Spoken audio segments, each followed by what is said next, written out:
నమస్తే. భగవద్గీతలో 4వ అధ్యాయం జ్ఞానయోగంలో 33వ శ్లోకము.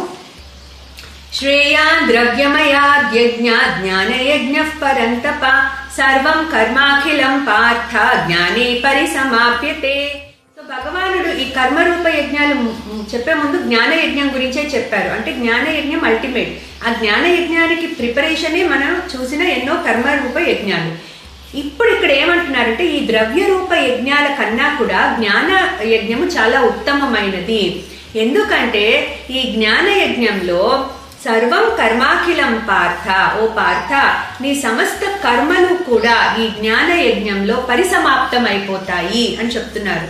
అంటే ఏంటంటే ఒక్కసారి మన ఆత్మ మన సెల్ఫ్ని మనం రియలైజ్ అయినాక, మన సస్వరూపాన్ని మనం తెలుసుకున్నాక, అట్లాగే పరమాత్మ జ్ఞానాన్ని పొందిన తర్వాత ఇంకా మనకి ఈ ఎక్స్టర్నల్ వరల్డ్తో ఏమీ ఉండదు. మనం ఏది పట్టదు ఇంకా అటువంటి వాళ్ళకి.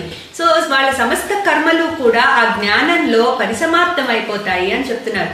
సో దట్ ఈస్ ద ఎవరికైనా కూడా ద అల్టిమేట్ గోల్. ఎవరికి, ఒక మనిషికి ఏంటంటే ఆ జ్ఞానాన్ని పొందడమే, ఆత్మ జ్ఞానాన్ని పొంది దాన్ని అనుభవపూర్వకంగా అనుభవించి అప్పుడు పరమాత్మతో ఏకీభావ స్థితికి వెళ్ళడమే ఒక మనిషి యొక్క అల్టిమేట్ గోల్. సో ఎప్పుడైతే ఆ జ్ఞానాన్ని పొందుతామో అతని గోల్ కూడా రీచ్ అవుతాడు.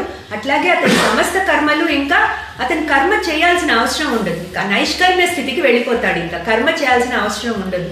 సో అటువంటి స్థితిలో అన్ని కర్మలు కూడా పరిసమాప్తం అయిపోతాయి అర్జున.